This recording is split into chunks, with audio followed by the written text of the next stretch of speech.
Riders on the storm. Riders on the storm. Into this house we're born. Bueno, buenas noches. Gracias por participar. Vamos a hacer una charla y un debate sobre poesía y política. Vamos a hacer un recorrido entre algunos poetas muy conocidos y muy reconocidos.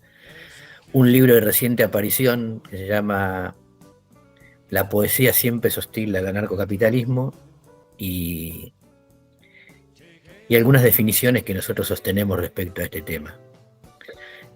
Para empezar, quiero mostrarles, compartir pantalla. Esta es una imagen de una serie, Batman, de hace 60 años. Acabo de ver la verdadera identidad de Batman y Robin. Y está Bruno Díaz y el Joven Maravilla. Pero me interesaba de esta serie, esta imagen lo refleja bien. Detrás del millonario hay una biblioteca y él está tomando un busto de Shakespeare. De hecho, este busto de Shakespeare es muy importante en la serie porque moviendo la cabeza hacia atrás, el cuello se fractura y ahí se puede ver el botón que le abre el acceso a la baticueva. Está escondido. Me parecía que un comienzo del tema que vamos a tratar, porque todavía este Batman, siendo una serie muy en el pleno momento del pop y de la psicodelia, no puede construir eso sin una recurrencia a la cultura como tradición, como historia, como antecedente. De hecho, además no lo pude encontrar en video esto, pero los que han visto alguna vez la serie, una particularidad que tenía el millonario Bruno Díaz, Batman, era que en momentos bastante estrafalarios y sin que haya una conexión muy clara, citaba a Shakespeare.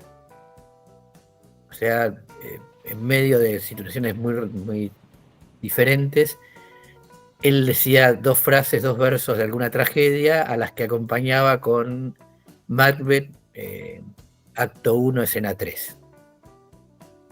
Tiraba esto ahí, esto que tenía un efecto muy interesante en el sentido más literal, ¿no? Uno en un pibe se sentía atravesado e interesado por este llamativo conocimiento que siempre era útil y quedaba colocado en distintas ocasiones. Y que contrasta mucho con los superhéroes, el mismo Batman, pero los superhéroes del presente, que son de alguna manera, para usar una frase que vamos a mencionar después, no tienen ombligo, nacen de sí mismos. Cada saga se autobasta, se origina, vuelve hacia atrás de sí misma o hacia adelante de sí misma, sin pedirle al espectador que se conecte, que tenga alguna línea de conexión con la cultura universal, con la tradición cultural del país o de la zona. O sea, alcanza con ver lo que uno tiene delante de los ojos para entender todo. Lo cual es un sentido, le da a estas obras un sentido pleno, porque es absoluto y además pequeño, cortito. Y ya que estábamos con este Shakespeare, gran autor de los albores del capitalismo del 1600, contemporáneo de él es Lope de Vega. Contemporáneo de él y de Cervantes es Lope de Vega. Y como es una charla que tiene en su título la palabra poesía, vamos a tratar de mostrar cuál es la intención que tenemos en la charla con un soneto de Lope de Vega. Cayó la torre que en el viento hacían mis altos pensamientos castigados, que yacen por el suelo derribados cuando con sus extremos competían. Atrevidos al sol llegar querían, y morir en sus rayos abrazados. de cuya luz contentos y engañados como la ciega mariposa ardían. Oh, siempre aborrecido desengaño, amado al procurarte, odioso al verte, que en lugar de sanar abres la herida. Pluguiera a Dios duraras, dulce engaño, que si ha de dar un desengaño muerte, mejor es un engaño que da vida.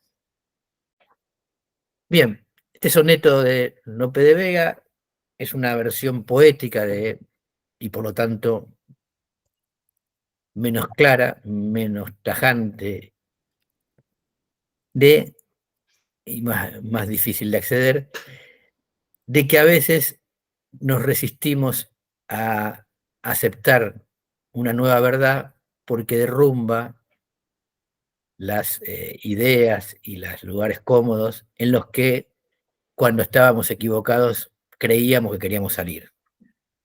Por eso termina diciendo que durara el dulce engaño, eh, porque es mejor un engaño que da vida. De hecho, en un libro que nosotros trabajamos mucho en otro grupo, El fin de la acepción humana de Schaeffer, él hace una comparación, dice que dos sistemas religiosos suelen tener muchas maneras de integrarse uno con otro. Uno reemplaza a otro, como el cristianismo a las religiones paganas, se mezclan, como el sintoísmo japonés con el confucianismo que venía de Corea y China. Eh, se pueden convivir de manera, cada uno separado en su propio espacio, como las religiones de la India y de Egipto y de la Grecia en el periodo helénico, pero que esto no sucede entre la ciencia, la disciplina del conocimiento concreto, y los prejuicios. Entonces da un ejemplo, dice cuando la física de Galileo cuestiona la Biblia, no la reemplaza, sino que hay un movimiento del pensamiento religioso, del pensamiento bíblico, a un lugar al que no llegue la verdad. O sea, la Biblia ahora hay que leerla como una metáfora. Entonces, está bien, Galileo tiene razón, los planetas, las estrellas y los satélites se mueven como él dice, y esta es la verdad de los hechos, pero no, esto no derrumba nuestra manera de pensar porque los leemos poéticamente. Esta es la respuesta que da la Iglesia, y entonces vamos a convivir con una Biblia que diga cosas que ya no son las cosas que dice, sino cualquier cosa, porque hay que interpretarla. Y esto nos permite mantener la Biblia y la verdad. Entonces, este es el primer punto que es interesante, ¿no? Una función de la poesía, como de toda obra literaria y de la Biblia como obra literaria, es la indefinición y el servir tanto para un barrido como para un fregado. Ahora, ¿qué queremos decir con poesía? Nosotros queremos hablar en términos más generales de la cultura, pero es muy difícil definir la cultura. Hay muchos códigos, muchos sistemas. Algunos prácticamente transmiten una información inequívoca. Es el que nosotros queremos utilizar, el más preciso posible para hacer política. Explicar las cosas de la manera más precisa y con un significado lo más delimitado posible. En ese sentido, pretendemos que nuestra manera de pensar sea como la de la ciencia, o como la de los semáforos, o como la de las sirenas de las ambulancias, o el Código Civil, o los manuales de física, donde la obsesión de estos sistemas de comunicación es que no haya equívoco ni interpretación. O sea, el semáforo rojo dice parar. ¿Cuándo? El semáforo rojo dice parar. La sirena de la ambulancia, correte y deja pasar. Nosotros vamos a trabajar justamente con el extremo opuesto de la cultura, con el extremo artístico, la poesía. Bajo esta idea, si nos podemos referir bien a la poesía, nos va a ser aplicable a otras disciplinas artísticas y va a poder hacer de extremo frente a otras formas de la cultura que no tienen este rasgo de la equivocidad. Así que para hacerlo vamos a ser poéticos y recurrir a algunos poetas reconocidos. Y si sirve lo que decimos con estos poetas, servirá también para otras disciplinas artísticas. Dos versos del poema La moneda de hierro de Borges. Al comenzar el poema dice exactamente esos dos versos. La respuesta a la terca demanda que nadie nos ha hecho. Lo poético de esta frase es que es imposible de comprender con exactitud. Lo poético no está en que va a dar una respuesta, que es la que explica en La moneda de hierro, las dos caras del amor, sino en poder combinar una terca demanda que nadie nos ha hecho. O sea, una demanda es algo que nos hacen, una demanda terca es algo que nos hacen con insistencia,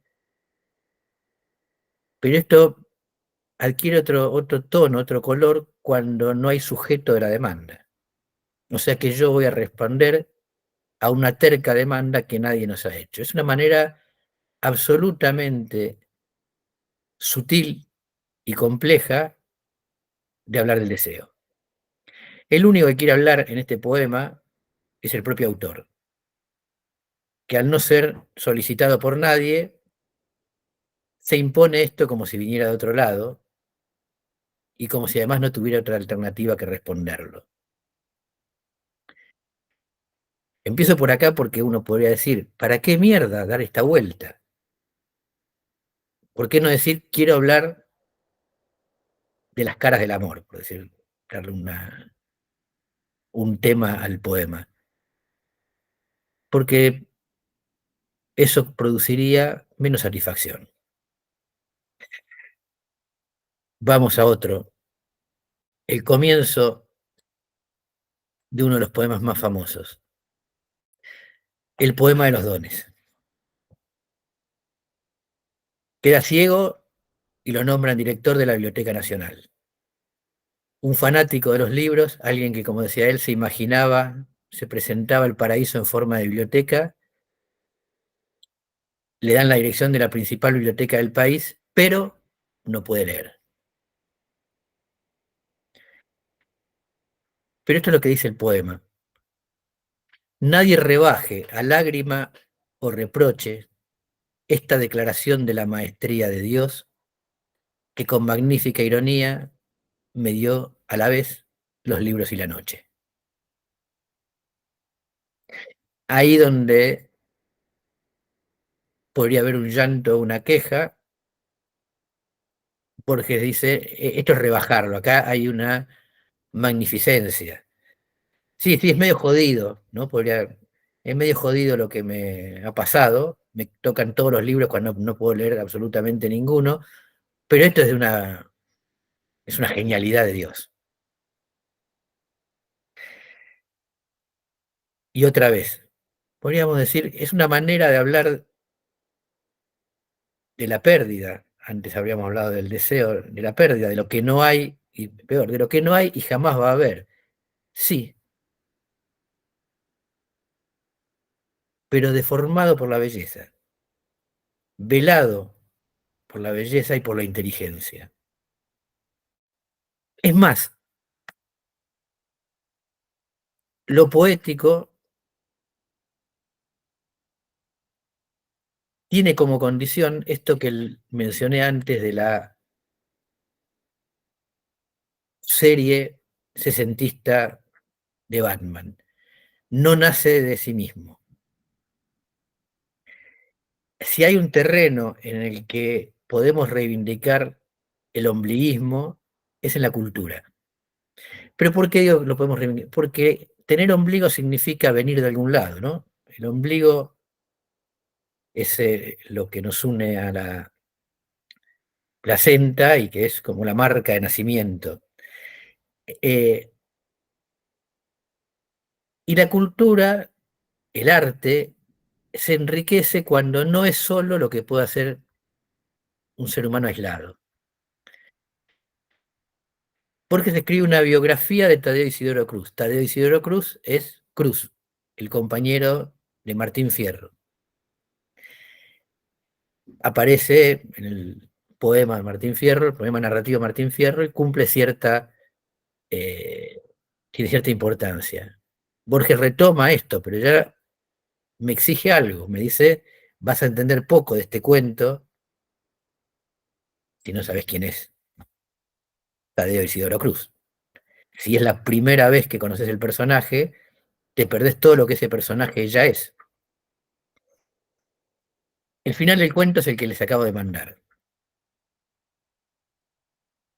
Dice, amanecía en la desaforada llanura, Cruz arrojó por tierra el kepis, gritó que no iba a consentir el delito de que se matara un valiente y se puso a pelear contra los soldados junto al desertor Martín Fierro.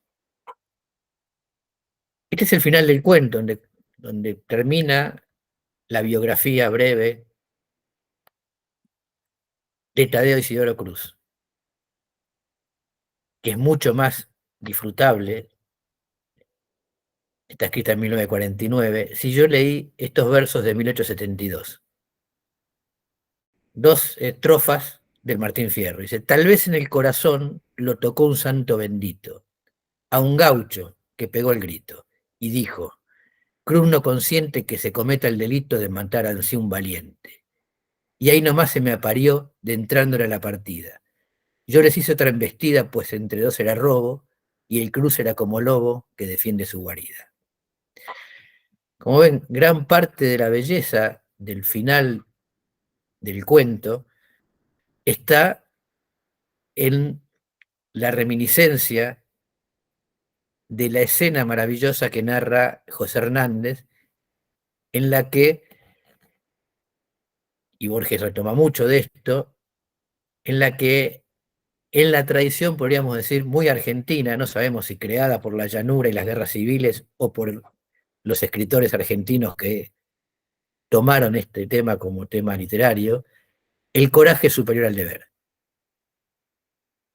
Y entonces acá la valentía de Cruz le impide hacer aprehender al delincuente entre muchos contra uno, porque el uno está peleando bravamente y este coraje merece cambiar de bando.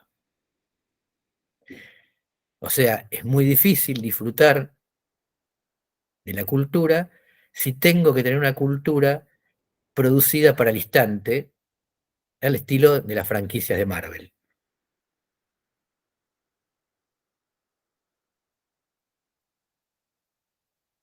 Inclusive lo poético lo podemos circunscribir más con este poema de Alejandra Pizarnik. Se llama El ausente, de 1958. Dice, la sangre quiere sentarse. Le han robado su razón de amor. Ausencia desnuda. Me deliro, me desplumo. ¿Qué diría el mundo si Dios lo hubiera abandonado así? Y la segunda parte dice, sin ti, el sol cae como un muerto abandonado. Sin ti, me tomo en mis brazos y me llevo la vida a mendigar fervor. Es un poema de amor precioso. Tiene lo que tiene todo poema de amor. Le habla a alguien que es indispensable. Pero tiene algo que el amor en sí no posee, que es la belleza de las palabras imposibles. Sin ti me tomo en mis brazos. Hay algo absolutamente inimaginable en tomarse en los propios brazos, pero mucho más en alzado en los propios brazos, llevarse a la vida, que no está evidentemente en el que le falta el amor, está en otra parte, a mendigar fervor, lo cual indica otro oxímoron. Si hay algo que no se puede con el fervor es mendigarlo, porque es un exceso propio y no algo que me van a dar de afuera. O este poema del mismo año de Roberto Juarros. Otra vez, de Roberto Juarros. 1958, poema 9 de la Poesía Vertical 1. Pienso que en este momento tal vez nadie en el universo piensa en mí, que solo yo me pienso y si ahora muriese, nadie, ni yo me pensaría. Y aquí empieza el abismo, como cuando me duermo. Soy mi propio sostén y me lo quito. Contribuyo a tapizar de ausencia todo. Tal vez sea por esto que pensar en un hombre se parece a salvarlo. Bien, eh, puse pocos ejemplos, quizá excesivos para una charla, pero pocos para lo que a mí me gustaría poner, de poemas en los que su belleza está directamente relacionada con la imposibilidad de la precisión, de la definición perfecta, eh, del borde que recorta y define. Esta ausencia de contornos necesariamente nos entrega una de las mayores virtudes del arte, que es convoca un protagonismo del lector, del espectador. Ah, necesita que quien está participando de la lectura ponga algo y además tenga algo. Eh, la verdadera satisfacción está en este espacio absolutamente humano, porque como dije antes, un robot podría moverse, un robot podría entender que tiene que correrse si maneja un vehículo cuando escucha una sirena, frenar en la luz roja. De hecho, está escrito en su mismo idioma, en un código. Difícilmente sepa para qué sirve esto, porque tampoco nosotros sabemos bien para qué sirve, pero se puede disfrutar. Tiene como requisito, y esto lo menciono ahora porque voy a hablar después, una cierta educación. A menos palabras conocidas, menos posibilidad de juegos con las palabras. A menor capacidad y conocimiento semántico, menor polisemia y variaciones y chistes y bromas con las palabras. A menor referencias históricas o culturales, menos guiños que yo reconozco y veo el placer de disfrutarlos. Pero nos lleva a que el territorio del arte y de la poesía es un territorio de satisfacción. Voy a dar unas definiciones. No son definiciones, en realidad son ideas que sobre la poesía han escrito algunos poetas.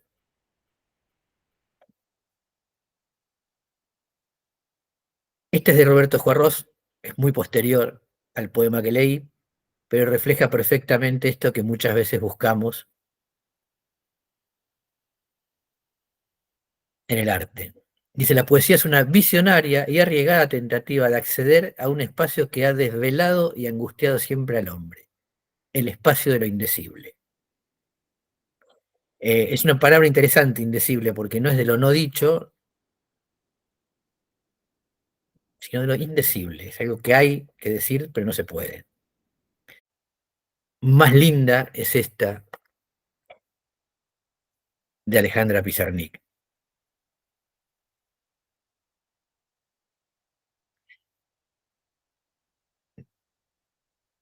Dice, se llama La palabra que sana, dice, esperando que el mundo sea desenterrado por el lenguaje, alguien canta el lugar en que se forma el silencio.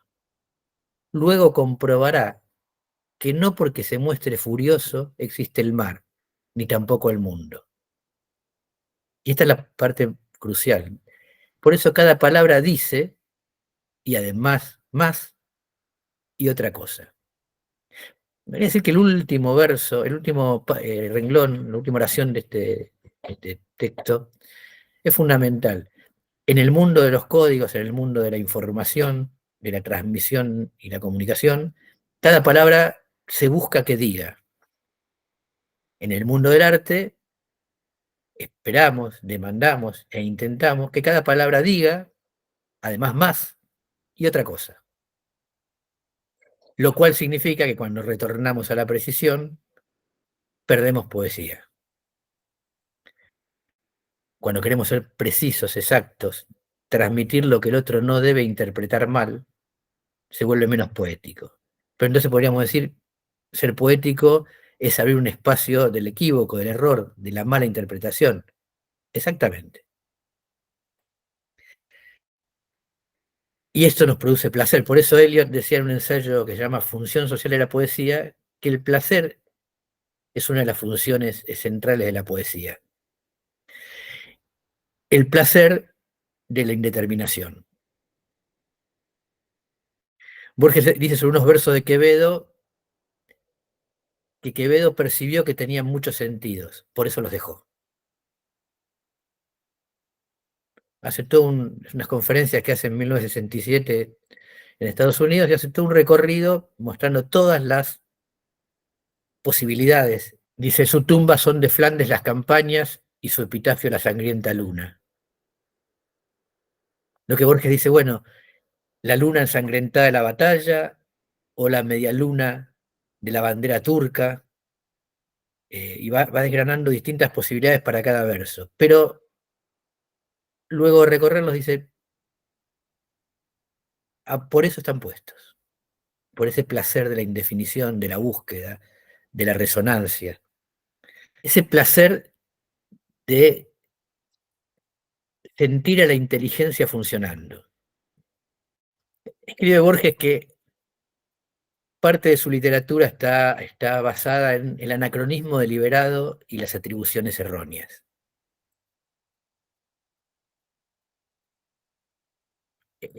Esta frase después vamos a retomarla, porque es lo que no sirve para hacer política, pero sirve para hacer cosas bellas.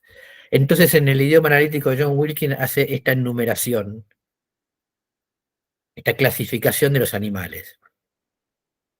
Pertenecientes al emperador, embalsamados, amaestrados, lechones, sirenas, fabulosos, perros sueltos, incluidos en esta clasificación, que se agitan como locos, innumerables, dibujados con un pincel finísimo de pelo de camello, etcétera, que acaban de romper el jarrón, que de lejos parecen moscas.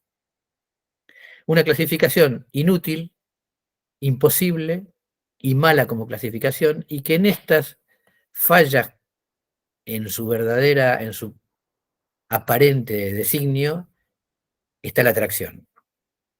Todo esto, este paseo por poetas que yo elegí, por supuesto se puede decir que son malos, que lo que hacen no tiene nada que ver con la poesía y que la poesía es otra cosa, pero tienen algunas cuestiones de las que podemos empezar a pensar qué es esto que esperamos del arte. Primero, que es satisfacción. Nosotros no queremos, en general, aprender con el arte. Quien lo quiera hacer le erra, por esto que le digo. Piensen si la materia biología, en lugar de con el libro de Dembo, no sé quién es, o Santos Lara, eran los que se cursaba por ir al colegio, pero en lugar con el manual de zoología, se cursara con esta clasificación, que nos impide conocer los mamíferos, los saurios, los quelonios, pero sí creemos que hay animales fabulosos y etcétera. Pero no es muy lindo la clasificación zoológica y esta nos causa algún placer. ¿En qué sentido? Por empezar, el placer que nos causa la poesía radica en el cuerpo de muchas maneras. Una, que nos desafía la inteligencia, y la inteligencia no es algo ajeno al cuerpo. Nos desafía la inteligencia porque la propia polisemia nos hace pensar. Las paradojas lógicas nos hacen pensar. Lo indecible nos hace pensar, pero no pensar en el sentido de reflexionar para llegar a una conclusión, sino de utilizar esa maravilla que tenemos arriba de los hombros. Además, la poesía nos conecta con ser parte de algo. Cruz y Cruz, Batman y Shakespeare, los tangos y la nostalgia. Pero ¿qué es la nostalgia sino el recuerdo amado de algo que no está? La poesía particularmente, pero cada disciplina artística, nos hace disfrutar del ritmo, tiene melodía, tiene un barullo de significados y sorpresa. todo lo que esperamos de una fiesta.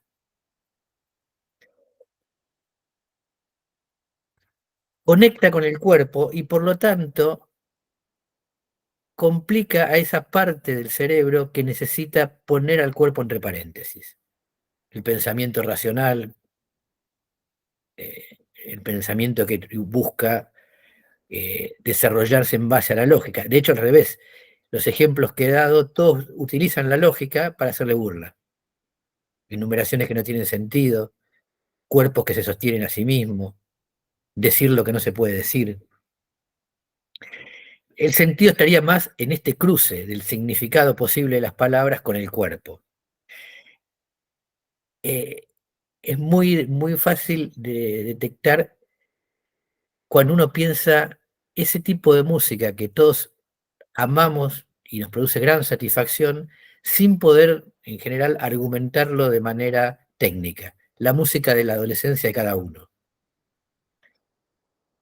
La música que cada uno escucha en su adolescencia se cruza con el propio cuerpo y la propia historia de una manera que la hace maravillosa, aunque sea horrenda. Y que uno va a defender frente a cualquier musicólogo o cualquier persona de otra generación, porque la satisfacción ahí es irracional, pero existe.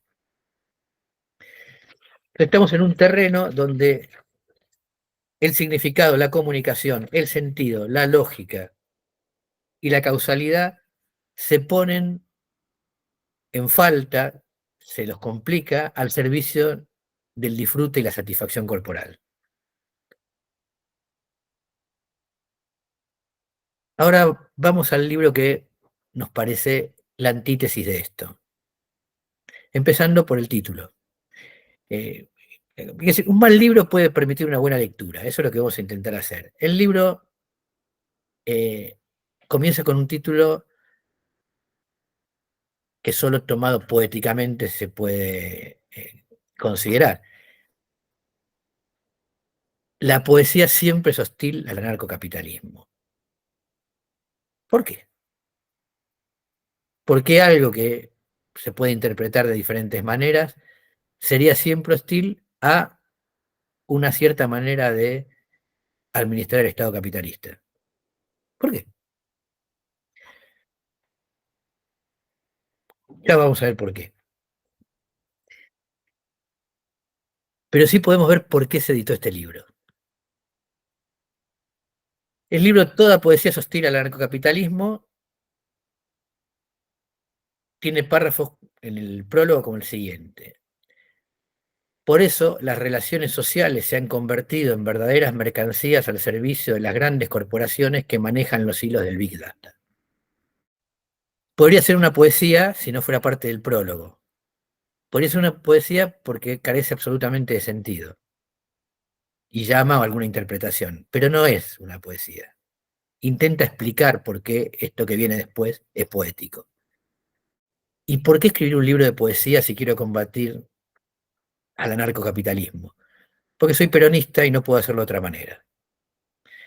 Piensen en lo inverosímil de la frase. Las relaciones sociales se han convertido en mercancías, pero las mercancías son objetos, ¿no? En el curso, en la charla de Capital, lo hemos trabajado mucho. Las mercancías son objetos que tienen un uso, un valor de uso y un valor.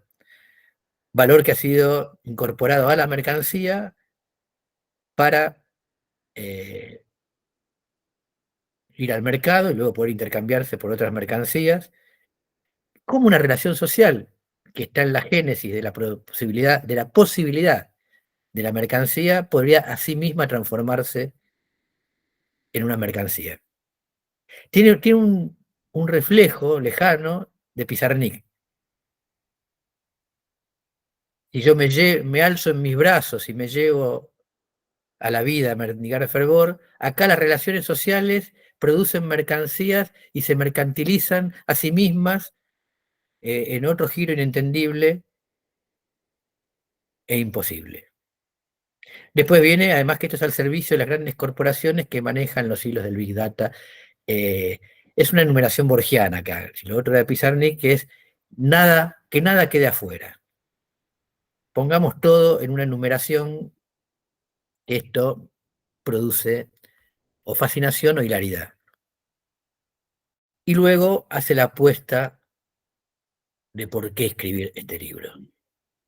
Dice, asistimos en la actualidad a un tipo de destrucción que hace necesario, acá digo el por qué siempre digo que son peronistas, todo lo malo empezó en la actualidad. ¿Te acuerdan del paraíso en que vivíamos hasta noviembre del año pasado? Donde la gente era educada, cobrábamos con aumentos el valor real todos los meses, todo empezó en la actualidad. Hace repensar las formas de la palabra poética y su juicio. La forma de nombrar el mundo, de relacionarnos con los otros, de luchar por los cambios y revitalizar el arte del decir. O sea, por empezar, desde que llegó Milei hay que cambiar todo, antes no. Entre otras cosas, las relaciones con los otros, pero fundamentalmente para este libro, las formas de nombrar el mundo y revitalizar el arte del decir. Bien, esto no estaría mal si no hubiera seguido escribiendo. En los poemas que he ido recogiendo, no dejo de advertir un deseo de literalidad. Bien, es difícil revitalizar el arte del decir con un deseo de literalidad, porque literalidad es decir como siempre se dijo. O sea, ¿cómo se dice perro? Perro. ¿Y cómo se revitaliza la forma de decir perro con un deseo de literalidad? Diciendo perro, porque eso es lo literal. Tal vez sea esa literalidad parece hacer espejo o correlato con la forma políticamente incorrecta y bestial con la que hablan quienes nos gobiernan. Esta ya es una confesión de parte, relevo de prueba, está diciendo, bueno, si ellos son unas bestias, nosotros también. ¿Para qué matarnos pensando? ¿Qué poemas surgen de esta manera de pensar la poesía? Esta. En el culo fruncido de Milei vivorea la chota de su hermana, el cadáver de Conan y su insana fantasía de ungirse como un rey. Se encabritan allí la Petovelo y la yerma cachucha de Mondino. Adorni y Caputoto emiten trinos y la ardilla Ruel tiene su celo. Hay que reconocer que el que avisa no es traidor, y el prólogo ya decía que no podían superar este nivel. Cuando dice advertir un deseo de literalidad, está diciendo vamos a decir las cosas que dice todo el mundo y los vamos a llamar poesía. ¿Cómo se hace? Apretando enter.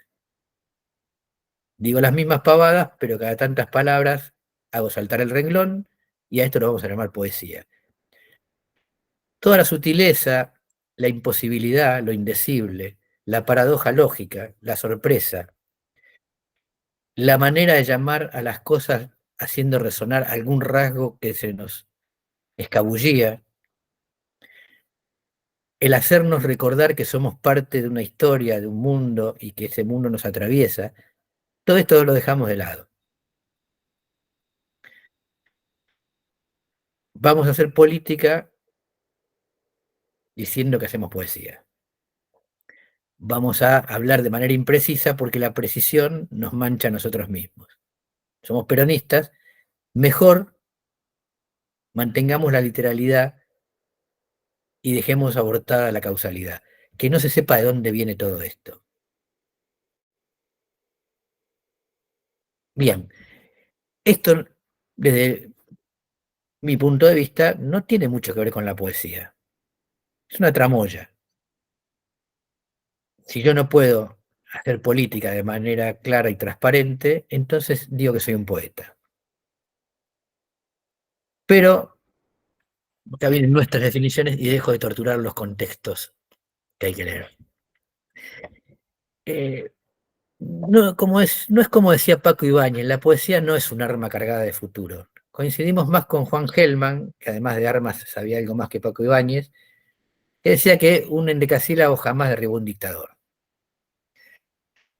Pero empecemos por un buen comienzo. ¿Por qué la poesía no puede ser un arma de cambio y el arte en general? Hagamos un baño de humildad, pongámonos en el lugar del otro. Imagínense que yo digo que vamos a cambiar el mundo pintando las paredes con ecuaciones cuadráticas. ¿Ustedes qué pensarían? Yo sé lo que están pensando, no las entiendo. Y yo diría, jódanse. Las ecuaciones cuadráticas son muy importantes, son bellas, cambian el mundo, son necesarias, mucho más necesarias que la poesía, porque están incluidas en la mayor parte de las bases de los aparatos que utilizamos. Te dirían, pero primero tendría que ir al colegio. Exactamente. La poesía no puede cambiar el mundo porque lo mismo que nos pasa a nosotros con las ecuaciones cuadráticas, le pasa a la gran parte de la humanidad, cada vez mayor, frente al lenguaje poético. Es muy difícil. Requiere de saber cómo es el lenguaje. Entonces, así como nosotros, cuando no estamos en condiciones de leer, sabemos que leer no es lo que nos da la condición, sino que hay un paso previo que se llama aprender a leer. El arte tiene pasos previos. Lo otro es una de dos alternativas. O no es lo suficientemente complejo, o es parecido al libro que leímos recién. Pero además hay una razón histórica para tomar este tema con mucha seriedad. Cuando la burguesía hizo su revolución, hizo una revolución que hay que comprender, va en sentido opuesto a la que nosotros queremos hacer. La burguesía era una clase culta porque era pudiente, es una clase explotadora. No era la clase que tenía el poder, pero sí era la clase que tenía dinero. Por lo tanto, teniendo dinero y sin tener el poder, fue creando una cultura porque su manera de crecer es insidiosa. La burguesía pudo ir invadiendo todos los entresijos del sistema con la forma de producir mercantil antes de crear una cultura burguesa y antes de crear un Estado capitalista. Pero para eso hace falta estas condiciones, una clase poseedora que busque crear una cultura mercantil. No es lo que queremos nosotros. Este sistema insidioso se centraliza a posteriori. Primero va mercantilizando las relaciones de producción, las relaciones entre los hombres, y luego tiene que tomar el poder. No es lo que podemos hacer nosotros. Los burgueses eran muy cultos cuando no tenían todavía el poder del Estado. Es una fantasía imaginarse que la clase trabajadora, por un milagro de la educación burguesa, primero va a ser culta y luego va a poder construir el socialismo. La burguesía hizo esto para corromper un orden orgánico natural desde dentro. No se puede corromper el orden mercantil desde dentro. Todo lo deglute, todo lo hace mercancía. Toda rebeldía es negocio. Toda contrahegemonía es editorial. Todo lo que no se deja incluir ya está incluido. Es imposible. Lógicamente imposible, porque las relaciones que nos relacionan con los otros seres humanos predominantemente son mercantiles.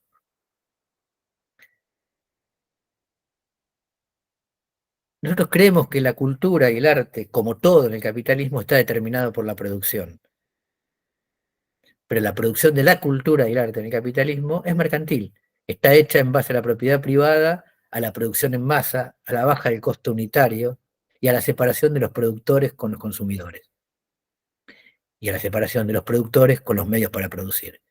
¿Se puede romper esto con la buena voluntad de algún productor? No. Ni plantando lechuga se resuelve el problema del hambre, aunque yo tenga un jardín en mi casa, ni se resuelve la vida cultural haciendo intentos culturales parciales. Por eso creemos que lo que hay que hacer es lo contrario, ser claros, tener una precisa explicación con la menor variabilidad posible de lo que hay que hacer para que todas las personas puedan acceder de la manera más simple y clara posible en una acción concertada, que es exactamente lo opuesto de lo que produce el arte. Una acción concertada es que todos más o menos entendemos lo mismo cuando decimos lo mismo. Y el arte produce efectos diversos en cuerpos diversos sobre un cuerpo que cuerpo artístico que tiene que ser interpretado. Una de las cosas más maravillosas que existía cuando el cine solo se podía ver en el cine era que había pizzerías cerca para ir a discutir que todos vimos una película distinta habiendo ido al mismo cine a ver la misma película. Justamente. Este es un problema y es una maravilla. Y a la vez, nosotros no admitimos rechazamos el teorema de la compensación. El teorema de la compensación es: yo no milito por el socialismo, pero me gusta el fútbol ofensivo, y eso le hace mal. Yo no milito por el socialismo, pero me gusta la música folclórica y nativista, y eso el capitalismo no lo tolera. Yo no milito por el socialismo, pero en un centro cultural hacemos mandalas, y esto le abre un espacio a la cultura autónoma y autogestiva contra...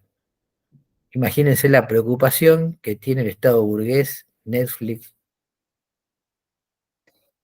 Spotify, Emmy, Odeón, Planeta Agostini, ante estas iniciativas que le socavan su base de sustentación. No, para nosotros el mundo cultural solo puede cambiar cambiando las relaciones sociales. Y estas relaciones sociales, insidiosas y absorbentes, degluten y transforman en lo que transforman todo, en mercancía, cualquier cosa que funcione y circule en su interior. La única manera de no ser mercantilizado es recluirse en lo doméstico.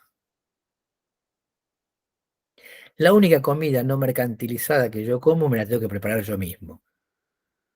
Pero en cuanto salí a vender empanadas a la calle, es una mercancía como cualquier otra. Y se ve obligada a funcionar como cualquier otra. Y si sale mucho más mi costo de producción de una empanada, de las empanadas industrializadas, ya no las puedo vender. No importa mi intención, mi arte culinario, mi capacidad. Por lo tanto, la relación entre poesía y política es en principio de exclusión y en segundo término no es bidireccional. La poesía no cambia la vida social. La política puede cambiar la poesía en el sentido más importante de todo: aumentar los que pueden disfrutarla. Y para algo que requiere tanto de emisores como de receptores, de creadores como de disfrutadores, de público como de escritores, aumentar eso es una condición sine qua non para que crezca. No puede haber poesía ni ningún arte que se satisfaga a sí mismo. Es interindividual. Bueno, fue largo, pero lo más breve que pude ser. Vos sabés que siempre me pareció curioso por qué, por lo menos hasta mitad del siglo XX, la educación burguesa todavía insistía en que los alumnos de primaria y secundaria aprendieran mucha poesía, pero mucha. Memorizarla, repetirla, aprender los poemas nacionales. ¿Y qué sentido puede tener eso? ¿Por qué todavía en esa época la educación burguesa podía insistir en que la clase obrera aprendiera poemas en la escuela a ese nivel tan alto? Por lo menos hasta los años 60. ¿Y tenés alguna hipótesis? Y no, porque no les sirvió para nada. O sea, entiendo que les servía que tuvieran muy buena formación matemática, científica, eso sí. Por bueno, es lo que vino después con el estado de bienestar, obreros calificados para el boom de posguerra. Pero la parte poética, ¿para qué les sirve a la burguesía de obreros cultos? Que puedan satisfacerse. Quizás hasta la parte del nacionalismo, aprender los poemas nacionales, no mucho más. Bueno, está dando la respuesta vos mismo. Por empezar, para una parte importante del mundo, la consolidación del Estado Nacional eh, abarca hasta buena parte del siglo XX. Y esto de la consolidación institucional, pero la consolidación de la lengua, el tener una tradición propia, es el gran debate de los intelectuales en todos los países latinoamericanos en la primera mitad del siglo XX, es la tradición nacional. Una pregunta, ¿no? ¿Qué es ser argentino? ¿Qué es ser venezolano? ¿Qué somos? Porque estamos Nos hemos dado un golpe de horno, el último golpe de horno recién y estamos enfriando, ¿no? Este es un gran tema, pero el otro es, eh, todo esto sí sirve. La gran pregunta es, ¿me sirve tener obreros más cultos o no? Mientras la burguesía necesitó obreros y necesitó obreros no muy limitados en su formación, obviamente que el arte ayuda mucho.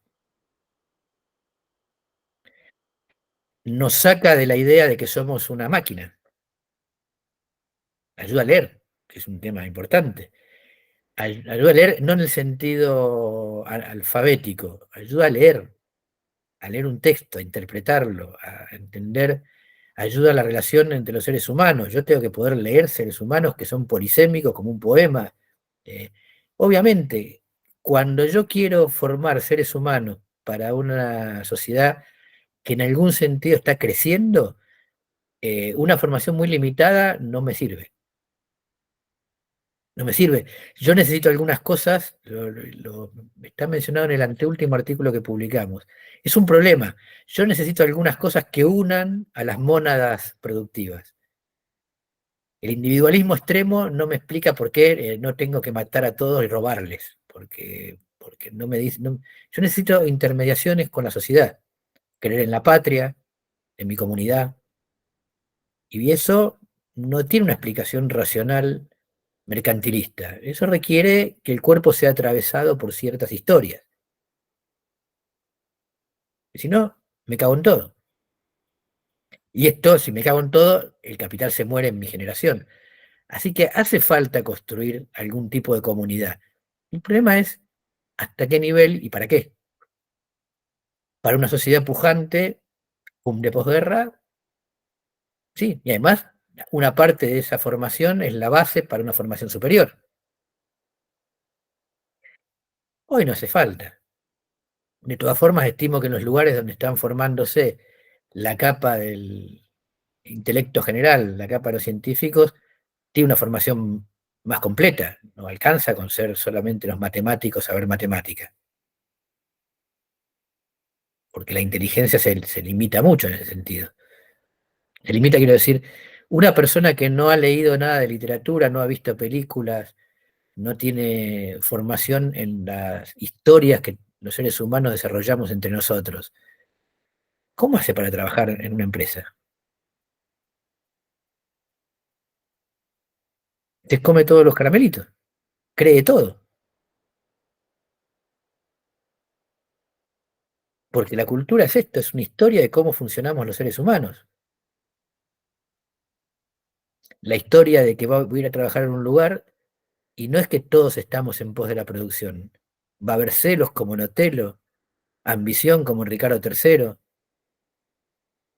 instigaciones como en Macbeth, gente que no se decide hacer las cosas como en Hamlet. Conocer todo esto requiere algún trayecto por la vida cultural. Entonces, la burguesía sí creía que era útil todo esto para conservar lo que ya estaba. No necesitaba hacer con esto una revolución, sino lo que todo el mundo ya vivía era más de lo mismo. Esto sí puede hacer la cultura. Si la educación me lo da, yo repito, entiendo, comprendo y asimilo. No era una cultura, un arte que fuera disruptivo. Nunca lo fue.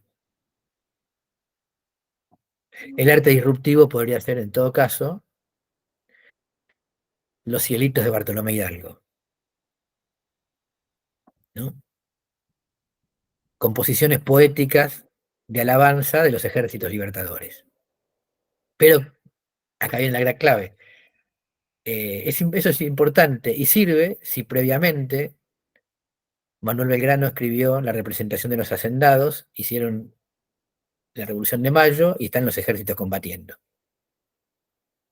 El orden inverso no tiene ningún sentido. No es la Bardén que crea la Revolución de Mayo, sino la burguesía que crea a los políticos de la Revolución de Mayo y la Revolución de Mayo que crea un lugar para la poética revolucionaria.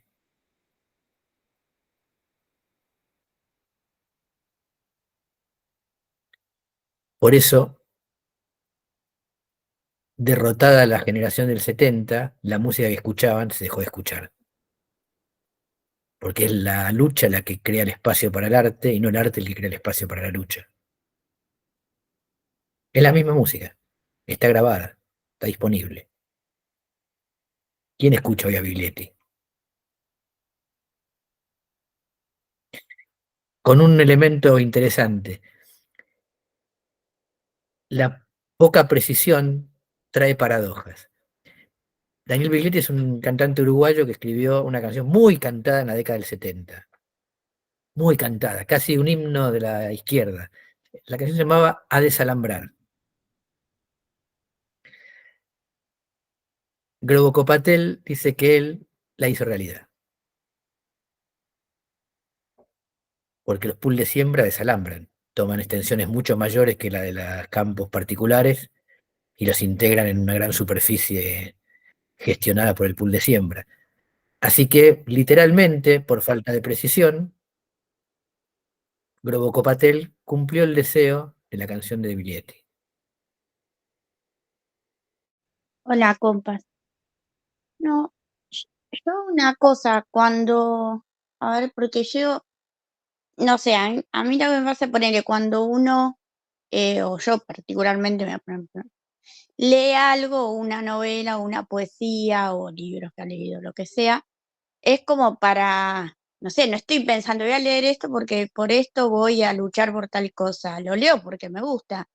Y cuando uno lee, cuando lee, no sé, cosas, entonces no sé, y podés, mientras vas leyendo, imaginarte, no sé, en las poesías más viejas, en las novelas viejas, decía, bueno, y puso, abrió el placar y había una bolsa de flores blancas con agua de azar, y uno, mientras va leyendo, se va imaginando, oliendo, y eso es lo que te da una satisfacción de lo que estás leyendo.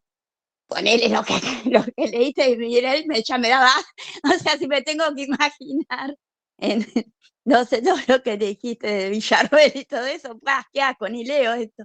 No, digo, no sé, me parece que la época da después, bueno, puede haber que veas películas que sean críticas o textos, pero es lo que sería.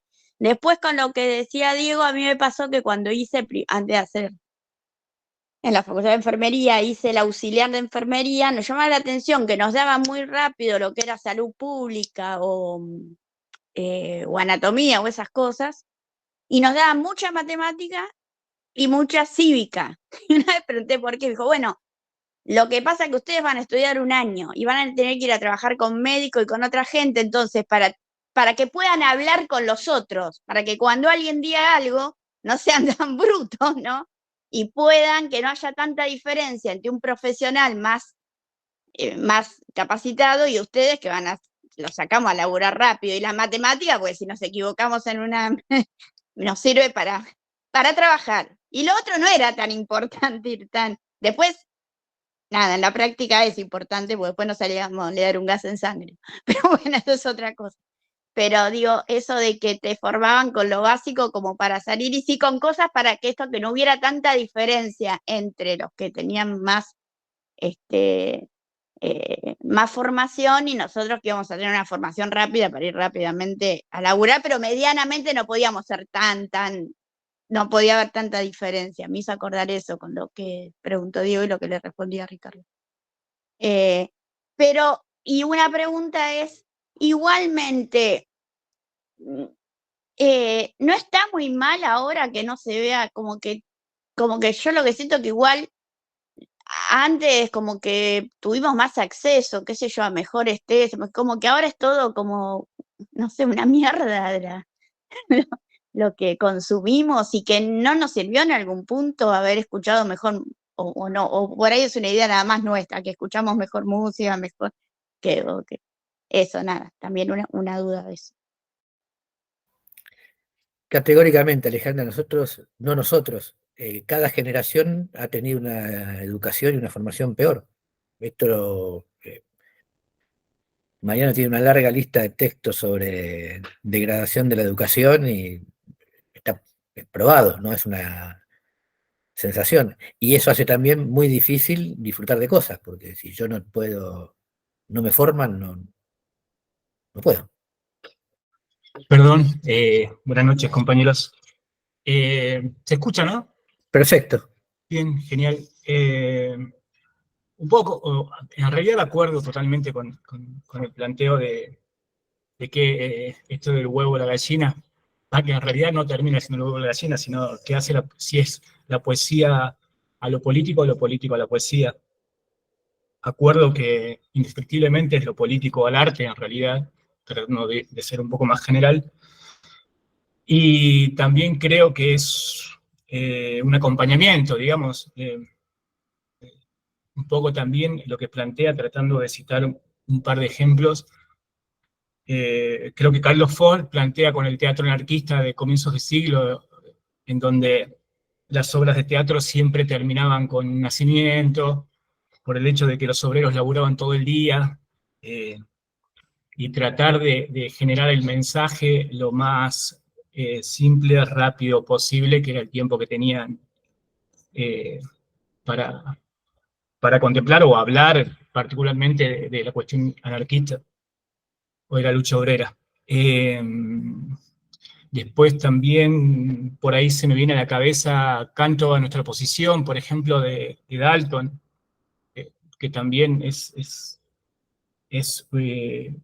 una descripción más o menos de lo que realmente era lo que tenía que ser para él un poeta relacionado con el pueblo o con la lucha en este caso, no con los abigotonados burócratas de la política.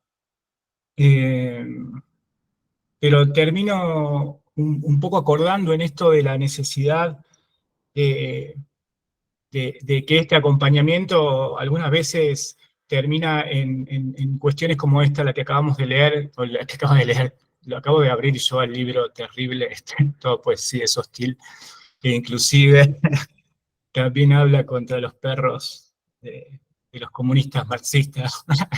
El primer texto realmente, te juro, no lo había visto, no lo tenía en cuenta.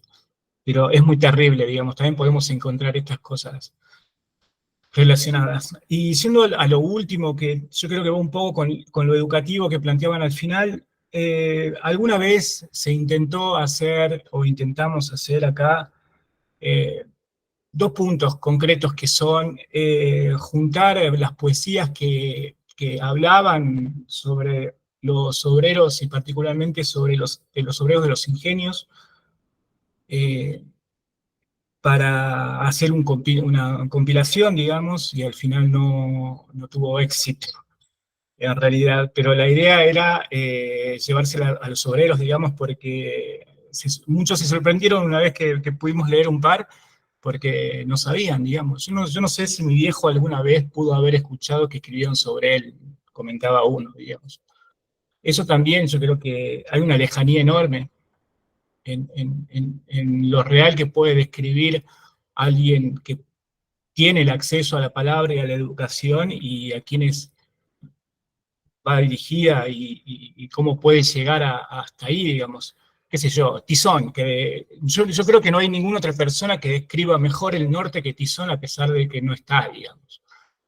No estuvo en el norte, o sea, viajó al norte, digamos, pero los libros de Tizón, no sé si salen 50 lucas o 60 lucas, y no sé cuántos chicos del norte pueden apropiarse de alguna que otra palabra o descripción para concretamente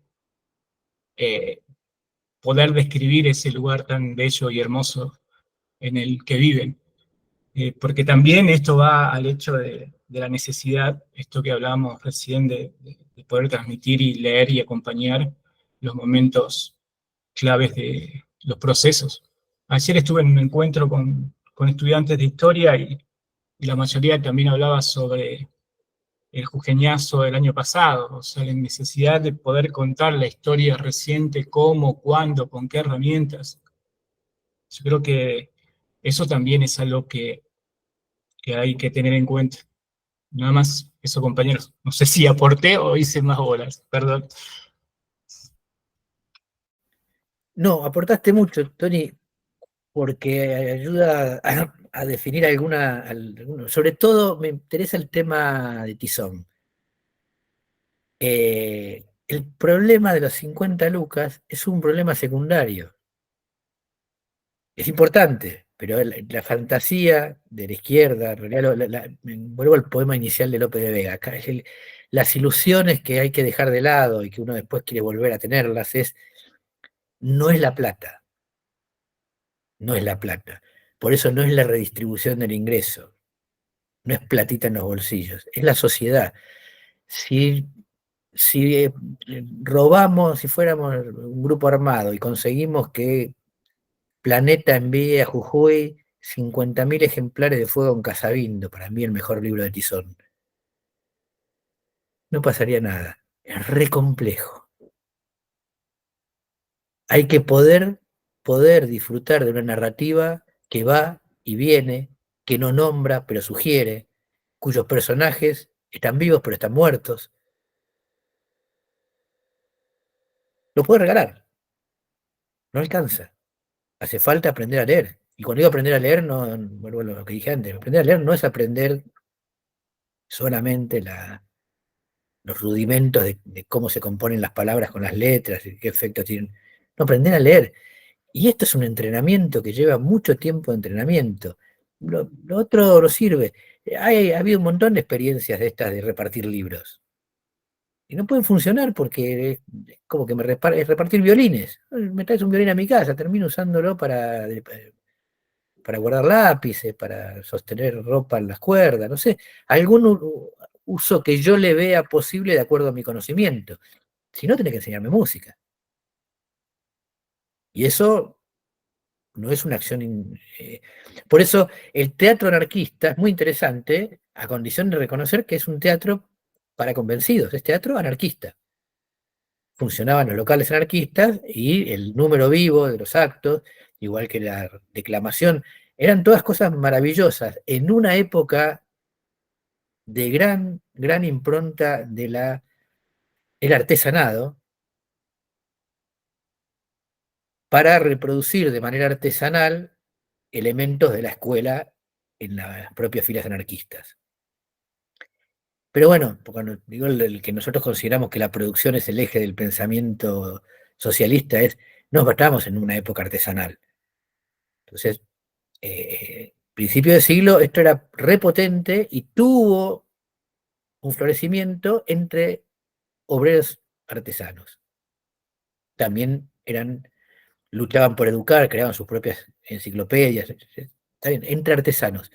Estamos en todo un siglo después de aplicación de la gran industria y del efecto opuesto.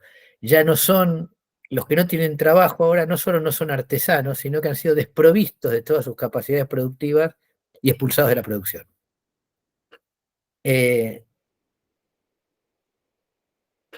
Y después hay una fantasía que me alegra que la hayas mencionado, que es lo que dijiste de Dalton, ¿no? Que el poeta no tiene que estar con los bigotones o con los burócratas y que tiene que estar en las barricadas. Hay un problema. Hoy no hay barricadas y los burócratas no leen poesía. O sea, de los dos problemas estamos curados. Estamos hablando de qué hacemos los trabajadores socialistas para impulsar el socialismo. Después, si llegamos alguna vez a la instancia en que se armen barricadas, obviamente que no hay mucho que pensar porque la barricada tiene dos lados. Así que el que no está de un lado está del otro. Pero la burguesía no corrompe a los poetas y a los artistas, directamente no les da pelota. Ha resuelto esto de otra manera. O sea, no tiene que comprar novelistas, tiene Netflix. ¿Y qué hacen los artistas frente a Netflix? Huelgas, como hacen los panaderos, como hacen los bancarios, huelgas. Sacamos varias notas el año pasado, la huelga de guionistas. ¿Por qué? Porque la idea del artista independiente es una idea de principio del siglo XX, pero caduca en la realidad del mundo actual. Vuelvo a decir, uno puede vivir en una fantasía de que se puede hacer una lucha artesanal contra la gran industria. Pero bueno, tratamos de ver el mundo tal como es. El poema con el que empecé se refería a esto, a que se cayeron esas expectativas y es durísimo el golpe que nos pegamos cuando vemos que no hay más. No hay más. No hay más artesanado, no hay más arrebatos individuales, no hay más pequeños grupos contrahegemónicos, no hay contracultura. No, nunca funcionó y ahora menos que nunca. Esto no quita, perdón, esto no quita que a mí me encante escribir poesía. Y me gusta, poco menos, ir a los encuentros de poesía y leer las mías y escuchar las otras. Me encanta, ¿no? Como a otros les gusta tocar la guitarra o hacer teatro y presentar una obra. Al contrario, soy un ferviente disfrutador del arte. No creo que sirva para otros objetivos que me planteo en la vida, pero no digo que no sea algo que valoro y que disfruto mucho. No va a cambiar el mundo. El otro día leía algo de Freud interesante a propósito de lo que esta explicación, esta dialéctica que ponías entre poesía y claridad o rigor expresivo, que es que dice que la tendencia del niño a los juegos de la palabra, a esa poesía no refinada, pero que tiene esta de la literación, las cacofonías, todo eso, es proporcional, cívicamente, a lo mucho que la escuela le va imponiendo el uso del razonamiento claro, deductivo, etc. O sea, más jueguitos, más uso de esta cosa, por del resbe, esas cosas, más canciones, más cosas tienes, entre más los profesores le dicen, no, escribí bien y en orden. Lo interesante es que en ausencia de ese escribí bien y en orden, también se pierde la tendencia a la poesía. O sea, sin educación quedas en nada. Sí, es tremendo, dije, pero hay una cosa que, de todo esto que me parece fundamental, quizá no lo destaqué lo suficiente, que es los seres humanos, independientemente de que en este momento haya tenido cierto éxito las ideas más individualistas, somos seres sociales. Y hay una satisfacción que uno no puede postergar eternamente, que es, eh, a ver, voy a aprovechar para darme el gusto de la satisfacción esta. No sé si ustedes vieron el partido Turquía, Austria-Turquía ayer. No. Bueno, porque va ganando Turquía 2-1 y en la última jugada, pero después de todo el descuento, en la última jugada le meten un centro al 9 de Austria que entra habilitado, no está en offside y hace todo bien. Salta, cabecea, frentazo, palo cambiado a contramano del arquero, pique al suelo, fuerte y con buena dirección. Y el arquero la saca. Es una cosa increíble, vale 2 goles. El arquero no sé cómo cambia la dirección, vuela y la saca. Debe estar en YouTube. Es una cosa increíble. ¿Cuál es el problema? Estaba solo. Estaba solo. No se puede ver una tajada así solo. Tuve que esperar hasta hoy a la mañana para ir a hablar con el diarero y poder decirle, que sé que es otro fanático del fútbol, si había visto la tajada del arquero turco, el que no sé el nombre, para poder estar 10 minutos hablando de la pelota que sacó. Porque esta relación entre la belleza, la perfección, la maravilla de la jugada y quedármelo yo, es frustrante. Somos seres sociales. Yo necesitaba a alguien que lo haya visto para poder hablar. Ahora uno puede decir, ¿y qué sacaron? Me diría mi vieja, ¿no? A este comentario mi vieja me diría, ¿y qué sacaste en limpio? Nada, porque no había nada que sacar en limpio ni que ensuciar. Era que no me podía quedar yo solo, me faltaba Wilson. Sí, me faltaba Wilson para hablar con la pelota. Entonces, hay una relación en esto. Por más que una pequeña parte de la sociedad acceda a estas maravillas, hay una parte que no va a poder lograr, que es ¿con quién lo hablas? A ver, vamos a ser honestos y voy a confesar. Toda esta charla no tiene por objeto afinar el programa socialista y organizarnos como voluntades y que un socialismo. era que yo tenía que contarle los pedacitos de poemas que tanto me gustan a alguien. Y como es muy difícil, le dije a Mariano, armemos una charla. Entonces podemos leer el poema de Lope de Vega, porque ¿con quién comentás un soneto de Lope de Vega? Y eso es frustrante, porque comentarlo es maravilloso y es lo característico de seres sociales. Como es lo característico esto que decías vos, Diego. Tengo acá una cosa que me gusta mucho. La puedo afinar y perfeccionar para un uso en lo que voy entendiendo. Me comunico, pido algo, me dan eso, digo una cosa, nos entendemos. Pero no quiero perder esto que me gusta tanto. Repetir la misma palabra muchas veces, cambiarle los nombres a las cosas, hacer que rimen, cantar. No, no quiero perder esto. Por eso yo insistía con lo de Freud, porque sucede para él con la poesía igual que con el chiste. O sea, uno puede ocurrirse un chiste genial, pero nadie se ríe solo con su propio chiste. Solo podés reírte cuando lo contás a otro.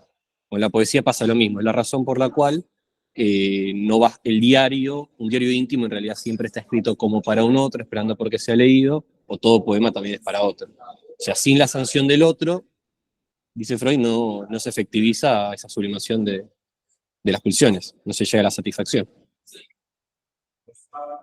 Dicho en términos de psicoanálisis, sí, está para mi morado. Perdón, la vuelta que no está en esta charla mencionada, pero que existe y es fundamental, es que los artistas, al ser incluidos ya no como artesanos, sino como asalariados en mecanismos de producción más grandes, comparten el destino de los trabajadores en general. Por lo tanto, ¿qué tienen que hacer los artistas? Huelga. Seguir haciendo lo suyo, igual que los panaderos, porque si no, no comemos pan. Seguir haciendo lo suyo. Pero tienen el mismo problema que tienen los panaderos, tienen que hacerle huelga al patrón. ¿Qué tal? Bueno, interesante, la verdad vengo escuchando, sí, como que varias cuestiones surgen. Si bien yo no vengo del palo de la poesía, soy plástico, pero sí intervengo en un colectivo cultural donde trabajamos la poesía, el teatro y las diferentes expresiones artísticas. Surgen como varias cosas. Para resumir y no hacerlo tan extenso, me parece que a esta altura del partido pensar, ¿no?, que el arte o la cultura es el elemento fundamental o que va a transformar la realidad social y va a derrumbar el capitalismo, por lo menos es ingenuo, ¿no? Quienes nos definimos socialistas sabemos que la cuestión pasa por otro lado. Después aparece lo otro, ¿no? El tema del goce, el disfrute, la creación, todo lo que se estuvo exponiendo. Pero en términos por ahí más prácticos, esa idea, ¿no? Me venía a la cabeza lo que leíste, Ricardo, esto del libro ese del anarcocapitalismo, esa berretada. Me parece que es algo que si bien es un síntoma importante de dónde estamos, ¿no? Yo como plástico puedo decir, mirá, si pintás, no sé si ahora, pero por lo menos hace unos años, un colla travesti de género fluido, seguramente te iba bien en algún concurso. La berretada dominante está instalada y es donde estamos, pero me parece que en esa cuestión de ir y venir, a veces hay que ser determinante, pero a veces se puede florecer desde el arte y desde la cultura. Pero lo que incomoda, molesta seguramente a la burguesía, no es el mandala, seguramente en el Centro Cultural de Villa Ojete con 3 hippies que están diciendo que están haciendo arte independiente. Sí es la definición del artista. Y ahí aparece si es artista o es trabajador del arte, porque también es un trabajador, es un asalariado. También hay que entender en esta etapa del capitalismo dónde pone la cultura y el arte, todo esto que fuiste relatando, ¿no? Es una linda mercancía, ¿no? Donde como producto, nada, necesita determinadas cuestiones y el resto lo excluye. En un mundo socialista seguramente es bastante diferente esto, ¿no? Pero insisto, creo que el problema pasa no en la obra, no, es como algo tal vez secundario. Lo interesante es dónde se posiciona el artista, dónde elige trabajar, posicionarse y militar. El fin último o el fin superador no es la obra más bonita, no es la obra que nos haga gozar más, sino el fin de la explotación del hombre por el hombre. Esa es la tarea más alta que tal vez tenemos. Y ahí en el medio está el arte, está la cultura, que podamos construir bastante a los ponchazos, porque la realidad es que el artista no le da pelota a la izquierda del mismo modo que no se la da al laburante. No es una isla, ¿no? Esta idea de que el artista es un ser especial, que es un ser distinto, que es un ser, vaya a saber con qué cosas. Bueno, ha creado esta idea de creador individual, solitario, totalmente opuesto a la idea de organización, ¿no? ¿Por qué es tan complejo y tan difícil la creación de frentes culturales? Como problema práctico lo pongo, ¿no? Años de la izquierda y frentes culturales, frente cultural, cuando voy, o es muy llano, pero hay una incapacidad de comprender el problema cultural porque del FATRAC para acá no sé qué otro frente cultural ha habido en la izquierda argentina trascendente. Hay una falacia ahí de no interpretación. Porque todos los espacios de izquierda reivindican la cuestión artística cultural. Dicen, no, nosotros a la cultura le damos una pelota importantísima. Bueno, veamos qué hacen. Bueno, ahí es el desierto. Entonces, muchas veces sucede esto, ¿no? Una cosa es la creación, dónde se posiciona el artista con su obra, con su trabajo, pero otra cosa es, hay una disociación ahí, el individuo como militante socialista. Y las tareas son diferentes, son distintas. Me parece que seguramente su obra se emparente con su militancia, pero no necesariamente es así. Pero a esta altura no se puede pensar, y me parece sano esto que se está debatiendo de, che, hay que ser indeterminado, pero en muchos aspectos hay que ser determinado y decirme, yo estoy acá, me posiciono acá, mi obra es esto, pero también yo como creador soy esto y voy a estar en las barricadas de este lado. Y me parece que eso es importante, ¿no? Creo que no hemos logrado, y lo digo desde un lugar también de una autocrítica no profunda, comprender cabalmente los problemas que plantea la cultura y el arte sobre todo y al creador a la hora de conectarlo con lo que podemos llamar izquierda, ¿no? Y soy un convencido en lo personal que si no hay vanguardias políticas no va a haber vanguardias culturales. Y hoy no tenemos vanguardias políticas que puedan nutrir eso. Así que bueno, un poco eso lo tiro sobre la mesa para ir charlándolo. Hay dos cosas, Claudio. Una es que la obra y el artista para nosotros son cosas separadas, igual que el pan y el panadero, la boleta de gas y el trabajador de gas, o sea, son cosas separadas. Y en este momento, además, sobre todo, porque esto ha tenido una decadencia, no tiene que ver con lo que vos dijiste, pero digo, es un hecho de la realidad. En este momento, increíblemente, hay que reivindicar que el laburo hay que hacerlo bien. O sea, la obra es importante, tiene que ser buena. No importa o sea, no importa que sea, tiene que ser buena. Y te mandan a hacer algo, hay que hacerlo bien. Porque eso es lo que consume la clase obrera. Eso no digo la obra, el pan, el tendido eléctrico, la baldosa que vas a pisar. Eso no tiene que ver, vuelvo a decir, con lo que vos dijiste, pero sí con una idea general que es hacer todo mal es una resistencia al capital. Eso es mentira.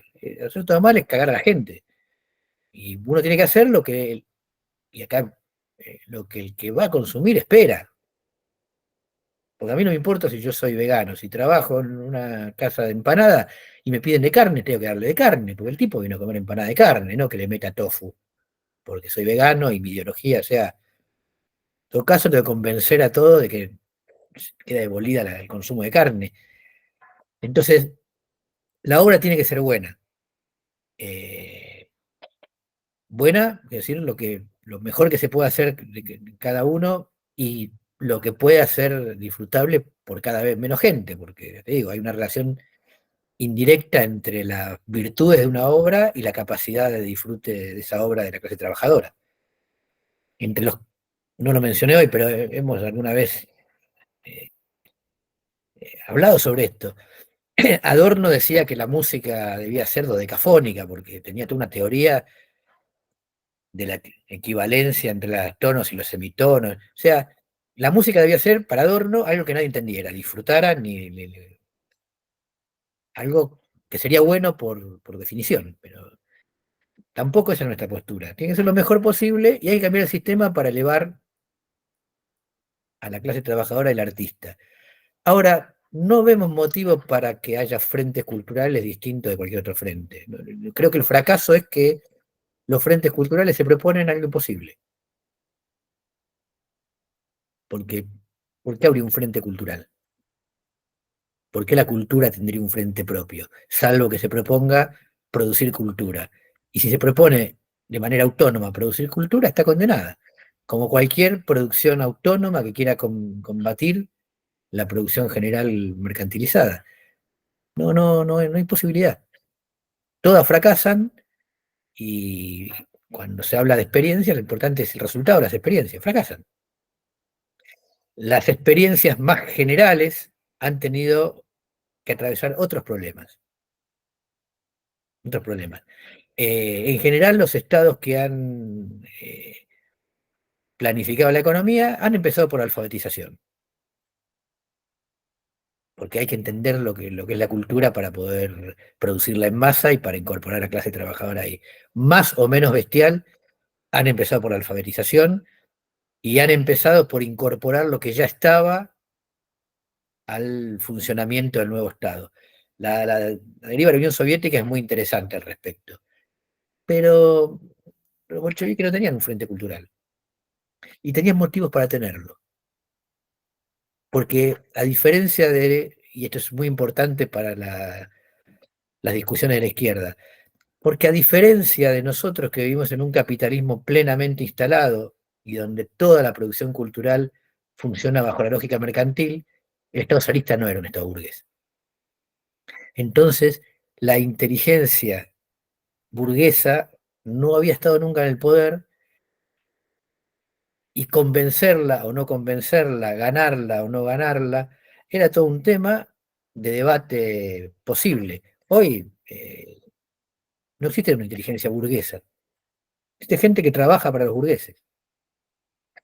Y entonces los problemas han perdido particularidad en la cultura y son muy parecidos a los problemas del resto de las ramas de la producción.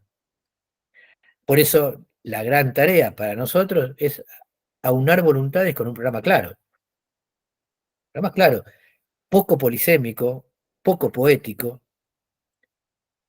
poco dado a las interpretaciones, porque después resulta que, aún con un programa así, con ideas así, nos lleva mucho tiempo ponernos de acuerdo. Una de las experiencias que tenemos que hace 3 años que nos estamos poniendo de acuerdo en cosas en que todavía no estamos de acuerdo. Pero no porque estamos en desacuerdo, porque no entendemos bien lo que el otro está diciendo. Imagínate si recurrimos a la poesía. Este es el punto del frente cultural. Yo creo que fracasan por eso, porque no pueden dar la batalla. No la batalla. Frente a un LED que tiene 30 metros por 15, no hay nada que yo pueda hacer, más que expropiarlo. Hola. Sí, acuerdo, como dije al principio hace rato, la cuestión política por delante siempre, tratando de ir de lo que venía pensando de atrás para adelante, y lo que decía el compañero Claudio recién, o lo que planteas vos. Por ahí el fin último que teníamos nosotros como frente de artistas que teníamos acá en la provincia en una época, era llenar esos espacios, esos lugares donde se militaba, o los locales, o las mismas universidades, digamos, con acciones artísticas, era más que nada acercar la cuestión política desde el arte a esos lugares, digamos. Lo que me lleva a dos puntos que creo que no sé si se malinterpretaron Bueno, yo, por ejemplo, no creo que, por ejemplo, con los libros de Tizón, yo por ahí no creo que sorianescamente agarre un avión y tire por todo el norte libros de Tizón, digamos. No, no, jamás se me ocurriría eso, sino más que nada estaba yendo a la lejanía que existe entre el autor y lo que describe en este caso, digamos. Ya que es una cuestión individual y que tampoco pertenece a la misma clase social, ¿no? Entonces eso quizás era un poco lo que quería plantear con lo de Tizón. Y para mí el arte siempre va a acompañar a, a la posición política. Por eso también citaba lo de Dalton, que termina diciendo que el único lugar, que antes de ser poetas somos hombres, ¿no? Y los hombres estamos en el lugar donde se da pelea y se lucha por el hombre, ¿no? Que creo que si hay, vuelvo a repetir, si hay una necesidad o si el arte sirve para algo es para acompañar esa cuestión más política y ofensivamente, políticamente, esos lugares, digamos. Pobre Hellman también, que lo hayan citado en ese libro muy terrible, digamos. Yo creo que se volvería a morir, digamos, pero eh, es eso más que nada, y creo que eso, que el arte va de la mano de lo político, es más, por detrás tratando de afianzar o propaganda, digamos. Es eso. Porque el fin último es que el artista esté de este lado, que los compañeros que se suman estén de este lado de la barricada, como planteabas también. Eso, compañeros. Comparto un par de asociaciones en relación a algo que dijo Claudio, que el artista no es un ser especial, afirmación que comparto. Hace 2 semanas salió una entrevista a Leo Maslía, que es un ser especial, en el periódico El País de Uruguay. Y en una de las preguntas es si no estaba ya en su primer disco, Canciones Varias, su propio lenguaje, si no había encontrado allí su lenguaje, su estilo en el primer disco. Y Maslía responde lo siguiente: creo que la búsqueda de un lenguaje, un estilo o una identidad es lo que todo artista debe evitar, o más bien lo que a todo artista auténtico le importa un pepino. Es más bien una consigna de autoayuda. Es más una de las formas en que esta sociedad fomenta el individualismo, la ilusión de que vos tenés una supuesta riqueza interior única y específica para extraer y expresar mientras te compras un celular igual al de cientos de millones de personas. Esta conexión inmediata entre la supuesta singularidad interior, individual, y el carácter de consumidor igual a todos los demás consumidores con poder adquisitivo para comprarse un celular, me recordó también la entrevista que esta semana publicó el New York Times a Ted Sarandos, que es el CEO de Netflix, y al final de la entrevista la periodista le dice: de cara al futuro, ¿qué es lo que más le preocupa? Y el tipo dice: sobre todo me preocupo por la ejecución interna. Es una compañía muy diferente, con 270 millones de suscriptores en todo el mundo, diferente de lo que era cuando me uní, con 175.000 suscriptores que obtenían DVDs en los Estados Unidos. Netflix arrancó como un videoclub de DVD con suscriptores que te mandaban el DVD a domicilio. Tenían 175.000 suscriptores en Estados Unidos y ahora tienen 270 millones de suscriptores en todo el mundo. Entonces, dice Sarandos: así que, ¿cómo evolucionas la empresa? ¿Cómo no te pones demasiado nostálgico? ¿Cómo no eres demasiado romántico con el pasado? Eso es lo que le preocupa al CEO de Netflix. ¿Cómo no ser demasiado romántico con el pasado? Y concluye: las películas, los juegos, la televisión y la comedia stand-up, todas estas cosas son verdaderas formas de arte. De lo contrario, si tuviera solo una hora para matar, entonces estaría muy preocupado por TikTok. Este es el modo en que están pensando la cultura los dueños de los medios para producir la cultura de masas que consumimos, quienes integramos la clase obrera. Quería